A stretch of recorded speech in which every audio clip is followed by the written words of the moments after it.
Baik hadirin wal hadirat, para jamaah majelis taklim yang dirahmati dan dimuliakan oleh Allah Subhanahu wa taala. Kali ini kita ingin menyampaikan sebuah kajian dengan harapan mudah-mudahan apabila kita sudah sampaikan kajian ini, kita semua bisa dapat lebih meningkatkan nilai-nilai keimanan serta nilai-nilai ketakwaan kita kepada Allah Subhanahu wa taala, agar harapan kita semua bisa termasuk orang yang mulia di sisi Allah Subhanahu wa taala. Amin. Di dalam kitab Nasaihul Ibad, sebagaimana biasa yang telah saya bawakan, kali ini kita ingin menyampaikan di bab ke-6, bab as-sadis, bab yang ke-6. Kebetulan di maqalah atau di bagian yang ke-6, di maqalah yang ke-4 atau di bagian yang ke-4 ada ungkapan seorang sahabat sekaligus beliau ini juga adalah Amirul Mukminin yang kedua. Siapa lagi kalau bukan Umar ibn Khattab. Umar ibn Khattab radhiyallahu an pernah berkata, apa kata Umar ibn Khattab? Innallaha ta'ala katama sittatan fi sittatin. Sayyidina Umar pernah berkata kepada para sahabat-sahabat yang lain, termasuk pesan untuk kita juga. Apa kata Sayyidina Umar? Innallaha ta'ala katama sittah. Sesungguhnya Allah itu menyembunyikan atau merahasiakan 6 perkara. Fi sittatin, pada 6 persoalan. Allah itu, kata Sayyidina Umar ya, bukan kata saya, mengatakan merahasiakan atau menyembunyikan 6 perkara pada 6 persoalan. Yang pertama kata Sayyidina Umar, kata ridha, Allah itu menyembunyikan ridhonya. Tidak Allah tunjukkan dia ridho atau tidak. Disembunyikannya lah ridho itu, tapi di dalam perkara apa? Fi ta'atin. Setiap perkara yang kita lakukan untuk taat kepada Allah. Apa maksudnya? Ketika seorang hamba Allah Subhanahu wa taala pada saat ia taat kepada Allah Subhanahu wa taala, pada saat ia beribadah kepada Allah, pada saat ia melaksanakan apa yang diperintahkan oleh Allah, pada saat ia meninggalkan apa yang dilarang oleh Allah, dalam bahasa taat namanya, maka besar kemungkinan kata Sayyidina Umar, dia akan mendapatkan ridhonya Allah Subhanahu wa taala. Artinya, ridho itu tidak akan dapat atau didapati oleh setiap hamba manusia, kecuali hamba manusia itu dalam koridor taat kepada Allah Subhanahu wa taala. Karena Allah menyembunyikan, merahasiakan ridhonya kepada perbuatan taat untuk dirinya. Jadi Allah tidak akan sembarangan memberikan keridhaan kepada setiap hamba kalau memang hamba itu tidak taat kepada dirinya. Dan tidak semua ketaatan itu juga akan mendapatkan ridho Allah Subhanahu wa ta'ala. Yang pastinya ridho itu didapat di dalam perbuatan ketaatan. Maka hikmah dari rahasia Allah ini, kata Sayyidina Umar, kita berusaha melakukan ketaatan. Mudah-mudahan di setiap ketaatan-ketaatan yang kita kehojokan, ada salah satunya yang diridhoi oleh Allah Subhanahu wa ta'ala. Termasuklah majelis ta'lim kita ini. Ini kan salah satu perbentukan taat kita kepada Allah. Karena Allah memerintahkan kepada kita untuk menuntut ilmu. Menuntut ilmu itu salah satunya bisa didapati manakala kita menghadiri sebuah majelis taklim, tempat di mana ada ilmu. Dan ilmu itu adalah, menuntut ilmu itu adalah perintahnya Allah Subhanahu wa taala. sebagaimana digambarkan oleh Nabi kita Nabi Muhammad Rasulullah sallallahu alaihi wasallam, talabul ilmi faridatun ala kulli muslimin wal muslimah. Menuntut ilmu itu hukumnya wajib bagi setiap muslim laki-laki dan muslim perempuan. Artinya, ketika kita melaksanakan kewajiban yang telah diperintahkan oleh Allah, berarti kita sudah masuk kategori orang yang taat di sisi Allah. Lalu kemudian apakah taat kita ini mendatangkan ridho Allah? Sudah barang tentu insya Allah mendapatkan ridho Allah. Karena ridho Allah sudah barang tentu diberikan kepada hamba-hambanya yang taat. Jadi Allah tidak akan memberikan keridhaan itu kalau hambanya tidak taat. Itu yang pertama.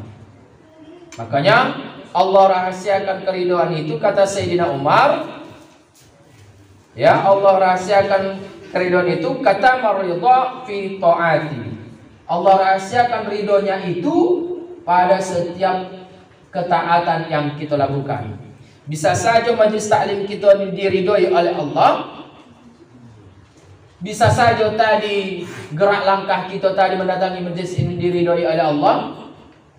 Bisa saja tadi salat isya tadi kita diridhoi oleh Allah. Ya, tak sembarangan taat juga Allah ridhoi. Kenapa? Karena Allah yang tahu apa yang ada dalam hati kita nih.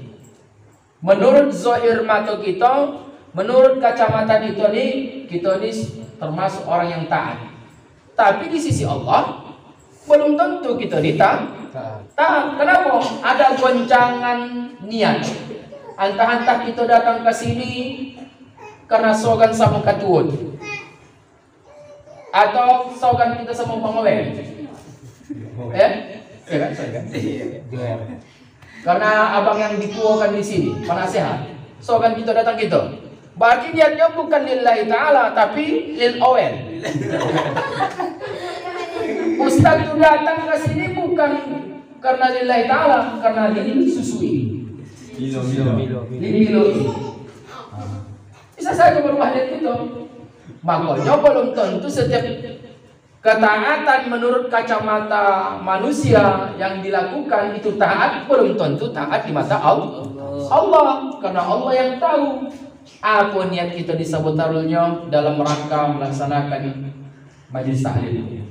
Kalau memang niat kita tadi keluar dari rumah, man kharaja fi talabul ilmi, dilandasi dengan niat lillahi ta'ala, ini sudah barang tentu diridhoi oleh Allah Subhanahu wa taala. Makanya kata Sayyidina Umar, kata maridha fi ta'ah. Allah menyembunyikan keridhaannya di setiap ketaatan yang kita lakukan. Makanya motivasi dari sini adalah berbuat taatlah kepada Allah Subhanahu wa taala, karena belum tentu setiap ketaatan yang kita lakukan itu bisa diridhoi oleh Allah. Kalau semuanya diridhoi oleh Allah, maka alhamdulillah. Yang takut apa? Dari subuh sampai malam ini kita beribadah kepada Allah, Allah tak ridho. Ya, Allah tidak ridho. Bisa saja kita digoncang oleh niat tadi, macam abang kita tadi membaca ayat suci Al-Quran, di setel-setelnya tadi bacanya, a'udzu billahi minasy. Datang foto yang perempuan, cocok abang ini jadi lagi. Kata kau dia mati, mah emang enak soal kamu. Siapa yang tahu kecuali diri kita dengan Allah Subhanahu wa taala. Makanya Allah perintahkan kita ketika kita melaksanakan ibadah, hendaklah dalam keadaan ikhlas. Wa ma umiru illa liya'budullaha mukhlishina lahud-din. Memang luar biasa. Kalau orang-orang habis dia disuruh mengaji begitu, menyambung. Ya. Disuruh oleh Allah kita beribadah itu mesti dalam keadaan ikhlas. Kalau tak ikhlas tidak diterima oleh Allah. Ibadah yang diridhoi oleh Allah manakala ibadah itu diterima oleh Allah. Syarat ibadah diterima satu di antaranya adalah mesti niat yang ikhlas. Kalaupun datang nikmat-nikmat yang lain, alhamdulillah, syukuri. Ya macam aku ni dapat Milo, alhamdulillah. Macam kamu ya sabarlah. Karena nikmat kita berbeda-beda. Tapi untuk menghargai kamu janganlah tak minum, ya kan? Dan jangan sakit hati. Itu yang pertama kata Sayyidina Umar, kata ridha fi ta'ah. Allah menyembunyikan ridhonya di setiap ketaatan yang kita lakukan. Yang kedua, wa katamal ghadaba fil ma'asiyah. Allah menyembunyikan kemurkaannya. Sebetulnya Allah itu marah, murka, tapi disembunyikan oleh Allah. Di mana tempat itu? Fi maksiyah. Di setiap perbuatan maksiat yang kita pojokkan. Apa maksudnya nih? Maksudnya ini adalah kata Sayyidina Umar, jangan coba-coba kita melakukan sebuah maksiat. Kenapa? Karena di situ Allah meletakkan kemurkaannya. Karena di situ Allah meletakkan kemarahannya. Karena Allah menyembunyikan kemarahannya itu kecuali pada tempat maksiat. Allah tidak akan tunjukkan kemarahannya, Allah tidak akan menunjukkan kemurkaannya kalau memang seseorang itu tidak berbuat maksiat. Tapi kalau seseorang itu berbuat maksiat, tengok tadi malam. Oh kan Allah Ta'ala, ini masih pancing orang itu lagi. Tak tahu ini sudah golak bayi ini dipancing orang itu juga main kombang api tadi. Kalau diturunkan Allah buat orang kombang api dari atas. Jangan kan orang tuh awak pun tangan angkat pantat api gini. Mudah-mudahan kita berlindung dari kemurkaan Allah. Amin. Kalau turun kemurkaan Allah, turun kemarahan Allah, apalah boleh buat? Dia yang berkehendak, kita tak bisa menghalangi. Cuman lagi kita berlindung dari itu. Awak tak bisa menghalangi orang-orang yang bermaksiat. Bayang. Begitu dia tengok, oh jangan kau basah-basah yuk, barang itu kau macam jingko. Awak macam nanti di ratahnya awak. Itulah. Ya kan? Maka berserah dirilah kepada Allah. Paling tidak orang-orang yang berbuat maksiat itu kalau memang tidak mampu kita membimbing mereka untuk jalan mendapatkan ridha Allah, setidaknya orang yang begitu itu harus kita jauhi. Kenapa harus kita jauhi? Karena dikhawatirkan juga bisa kita terpengaruh. Itu yang kedua, wa katamal ghadaba fil maksiyah. Allah menyembunyikan rahasia tentang kemurkaannya dan marahnya pada tempat maksiat. Yang ketiga, wa katama lailatul qadri fi syahri Ramadan. Allah merahasiakan tentang malam Lailatul Qadar. Jangankan kita, Rasul sendiri pun tak tahu di mana letaknya malam Lailatul Qadar. Di mana Lailatul Qadar itu sudah barang tentu pasti di bulan suci Ramadan. Tak dapat di bulan Rajab tidak. Tahajud pun kamu begadang pun kamu tiap malam, tak dapat kamu itu Lailatul Qadar. Karena Lailatul Qadar itu sudah spesial Allah letakkan di syahri Ramadan, di bulan suci Ramadan. Akan tetapi Allah sembunyikan di malam berapakah Lailatul Qadar itu turun. Tapi yang pastinya setiap masuk bulan Ramadan pasti Allah datangkan satu malam yang sangat mulia, bahkan lebih mulianya lagi bila dibandingkan ketika kita beribadah selama 83 tahun, 4 bulan, atau bahasa Qur'annya alfi syahri, selama 1000 bajikir awak 1000 bulan, salat awak selama 1000 bulan, ya kan? Puasa awak selama 1000 bulan. Itu tidak ada bandingannya ketika kita mendapatkan malam Lailatul Qadar satu malam saja. Luar biasa ya. Di mana letaknya? Yang pastinya kata Allah itu letaknya pada malam-malam Ramadan. Allah rahasiakan. Kalau sempatlah Allah katakan melalui Sayyidina Muhammad, Nabi kita Nabi Muhammad Rasulullah SAW, Muhammad kasih tahu kepada umatmu malam Lailatul Qadar itu akan turun pada malam 23. Maka dimulai dari malam 1 sampai malam 22 malaslah orang beribadah. Tapi begitu masuk malam 23, masjid pun jadi rumah pun jadi masjid, saking entak muatnya lagi. Habis itu maukah lagi kita beribadah? Tidak. Kenapa tak mau beribadah? Karena malam Lailatul Qadar udah habis. Mampu lagi awak letih-letih. Tapi sayang 1000 kali sayang, kata Sayyidina Umar, itu dirahasiakan oleh Allah dengan tujuan agar kita semangat untuk mendapatkan malam Lailatul Qadar. Ibaratkan main lotre-lotrean. Ibaratkan main lotre-lotrean, lempar golang ke dalam botol.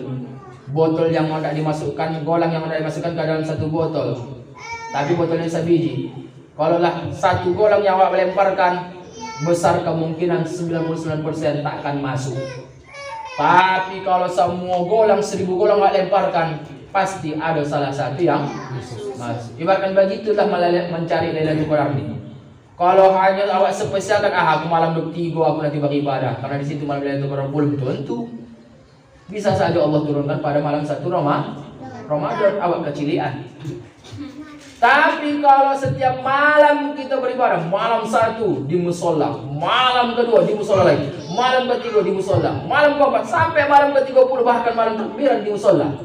Mengapoi tidur? Tak dapat juga.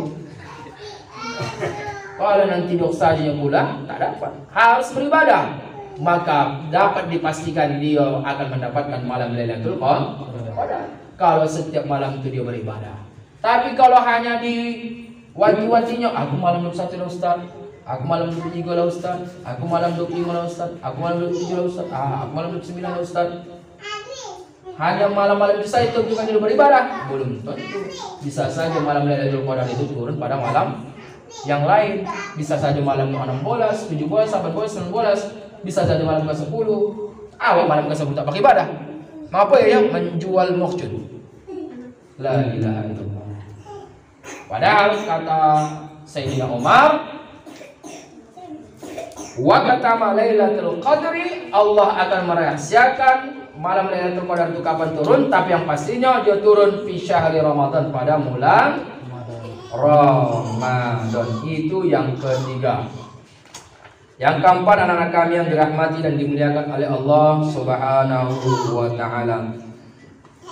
Wa katama auliya fima bainan nas. Setelah Nabi dan Rasul, Allah mengutus para wali-wali Allah. Wali-wali Allah. Wali-wali Allah inilah yang dicari. Makanya kata Sayyidina Umar, wa katama auliya, Allah menyembunyikan walinya di antara sebagian manusia. Artinya setiap manusia itu pasti ada wali Allah. Mengapalah Allah sembunyikan ini? Diterangkan oleh Sayyidina Umar agar kita mau menghormati orang lain.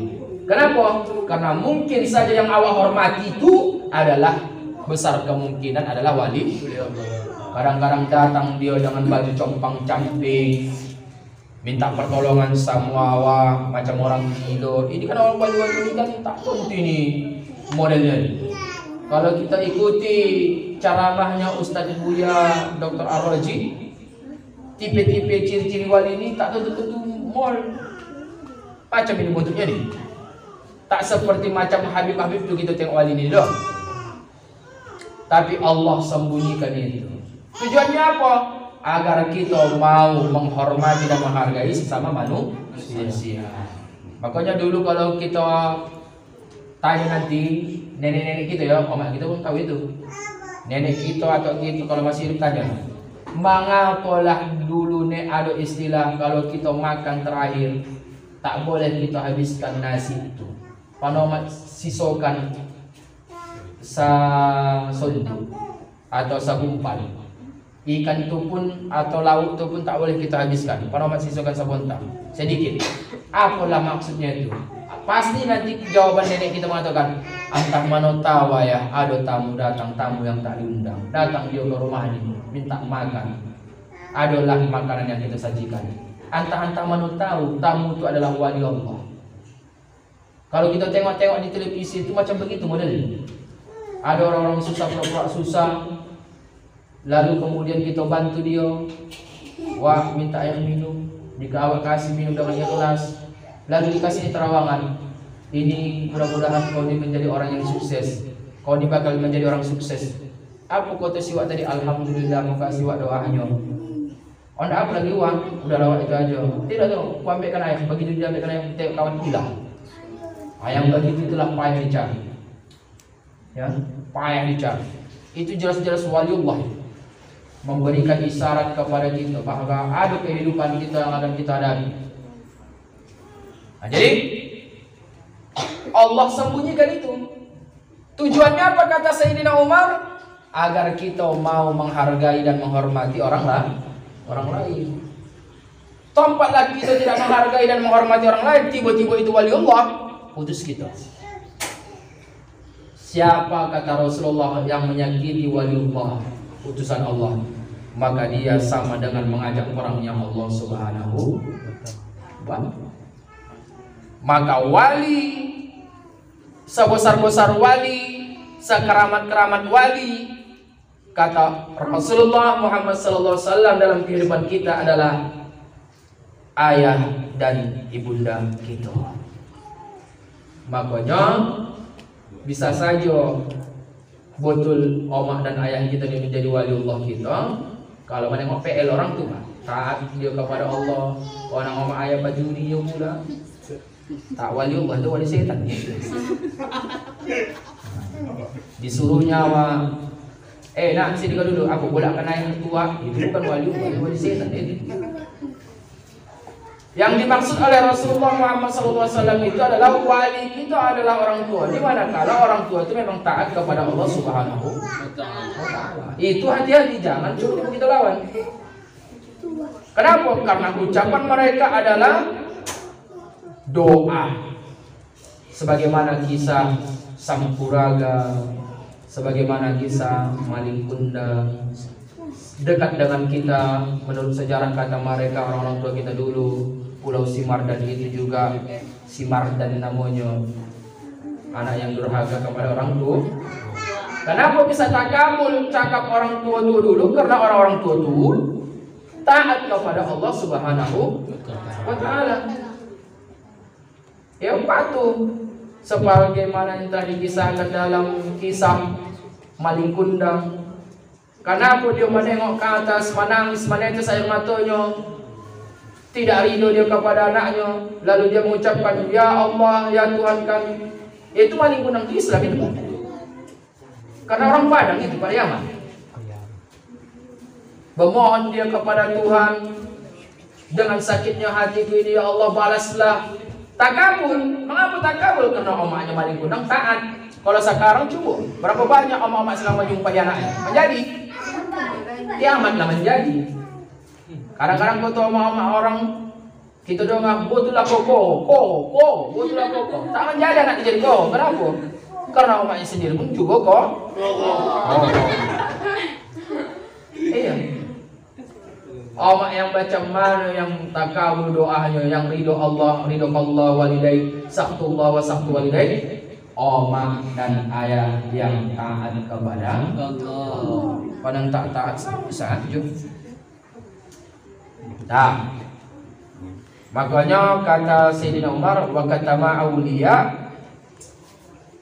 Allah menyembunyikan, Allah merahasiakan wali-wali Allah itu fima bainan nas, di antara sebagian manusia, dengan tujuan agar kita mampu menghormati dan menghargai sesama manusia. Karena kita khawatir kalau tak kita hormati, entah yang kita hinakan itu pulanya wali Allah Subhanahu. Kalau hidup di zaman Sunan Kalijaga, Sunan Ampel tahu awak itu wali Allah, ya kan? Wali Songo itu. Berjumpa Sunan Ibrahim, wali Allah. Jangan cuba-cuba maki-maki dia. Kalau sekarang siapa wali Allah itu? Aku kamu bilang wali? Tidaklah. Wali nikah di saya. Wali kota insya Allah tahun 2024. Amin. Amin. Kalau ada yang memilih. Itu akhir. Iya, atau akhir. Dah. Itu yang keempat. Kemudian yang kelima kata Sayyidina Umar, wa katamal mauta fi umri. Di sini dah kita menyedihkan. Allah menyembunyikan tentang kematian itu pada setiap umur kita. Siapa yang mati? Orang yang punya umur. Kenapa? Karena orang yang punya umur itu pasti akan merasakan kematian. Pasti akan merasakan kematian. Karena Allah menyembunyikan rasa kematian itu setiap makhluk yang memiliki umur. Kapan kita mati? Itulah rahasia Allah Subhanahu wa Ta'ala. Yang pastinya ketika makhluk itu memiliki umur usia, maka pada saat itu juga dia akan merasakan yang namanya kematian. Kapan kematian itu datang? Wallahu a'lam. Hanya Allah yang tahu. Apa hikmahnya ini, kenapa dirahasiakan oleh Allah Subhanahu wa Ta'ala? Agar kita waqtil bil ibadati, menyiapkan setiap kullu waktin, menyediakan setiap waktu, fi kulli waktin, mempersiapkan diri kita setiap waktu itu, setiap umur itu ibadah, bil ibadah, untuk beribadah. Kenapa? Karena dikhawatirkan pas kita dipanggil oleh Allah Subhanahu wa Ta'ala, habis masa aktif kita untuk menikmati dunia ini, pada saat itu kita dalam tidak beribadah, maka tergolonglah kita mati dalam keadaan su'ul khatimah. Jelas tempatnya adalah neraka, akan merasakan siksanya kubur. Agar itu tidak terjadi, kata Sayyidina Umar, fi kulli waqtil bin ibadah, maka jadikanlah setiap waktu itu untuk beribadah. Kenapa? Jika kita manfaatkan setiap waktu itu untuk beribadah, ketika Allah cabut, maka kita mati dalam keadaan beribadah. Kalau mati dalam keadaan beribadah, kita sudah termasuk keadaan husnul khotimah. Mudah-mudahan kita termasuk, amin ya Allah. Yang terakhir, wa katama sholatil wusta. Dalam Al-Quran ada namanya sholatul wusta. Apa di sholatul wusta? Sholat yang sangat bagus di sisi Allah Subhanahu wa Ta'ala. Fis sholawati, Allah menyembunyikan tentang sholat wusta di antara sholat-sholat yang kita kohojokan. 5 waktu sholat yang Allah telah tetapkan, yang Allah berikan amanah kepada Nabi kita Nabi Muhammad Rasulullah SAW untuk diajarkan kepada kita selaku umatnya. Di antara 5 sholat itu ada sholat yang sangat diridhoi oleh Allah. Yang sangat sholat itu dijelaskan sini ail putli, artinya sholat yang sangat disukai oleh Allah Subhanahu wa Ta'ala. Mana itu? Wallahu a'lam. Hanya Allah yang tahu, karena Allah yang tahu mana sholat di antara sholat yang kita kokojokan itu terkategori adalah sholat wusta. Maka logikanya, mungkinkah orang itu dapat sholat wusta sedangkan dia tidak pernah sholat? Tidak. Takkan pernah dia mendapatkan kategori sholat wusta di sisi Allah, sedangkan seorang hamba itu tak akan pernah sholat. Tapi kalau umpamanya seorang hamba itu dihiasinya dalam kehidupan sehari-hari, dimulai dari bangun tidur sampai tidur kembali, sholat 5 waktu itu dilaksanakan. Subuh dia sholat, zuhur dia sholat, asar dia juga sholat, maghrib sampai isya dia sholat. Maka besar kemungkinan di antara 5 sholat itu ada namanya sholat wusta. Apa itu sholat wusta? Ail futli, sholat yang sangat besar padilahnya, kelebihannya di sisi Allah Subhanahu wa Ta'ala. Mana itu? Wallahu a'lam. Tapi yang pastinya sholatlah. Bisa saja nanti sholat subuh itu sholat wusta. Bisa saja tadi sholat zuhur itu juga sholat wusta. Bisa saja tadi sholat asar yang kita kokojokan itu termasuk bagian sholat wusta. Atau mungkin tadi maghrib dan isya, bisa saja itu kategori sholat wusta. Tapi yang pastinya kalau di antara 5 sholat itu pasti adalah sholat wusta. Mudah-mudahan kita mendapatkan sholat wusta ini tadi, sholat yang sangat disukai oleh Allah, sholat yang sangat besar padilahnya di sisi Allah Subhanahu wa Ta'ala, sholat yang paling utama.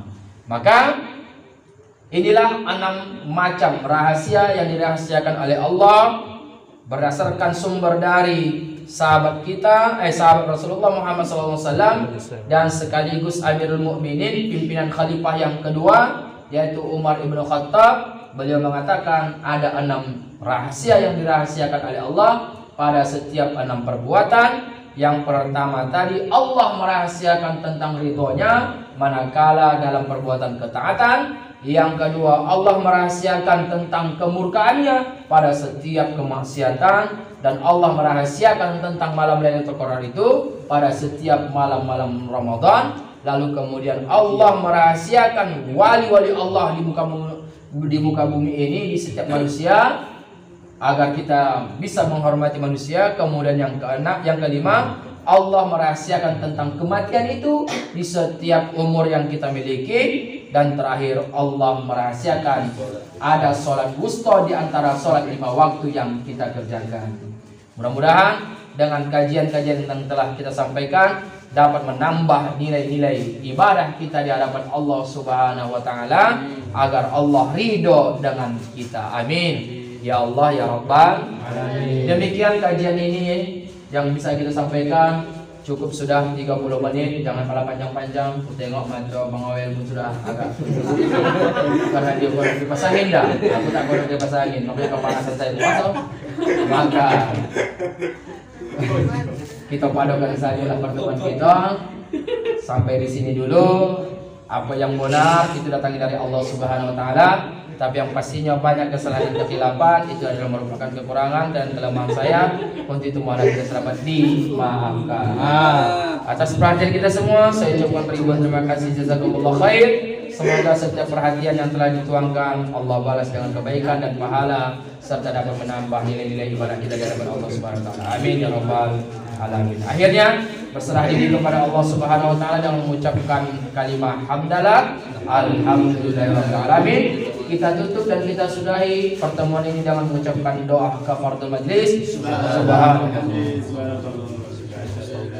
Akhirul da'wana alhamdulillah wa minkum. Assalamualaikum warahmatullahi wabarakatuh. Waalaikumsalam warahmatullahi wabarakatuh.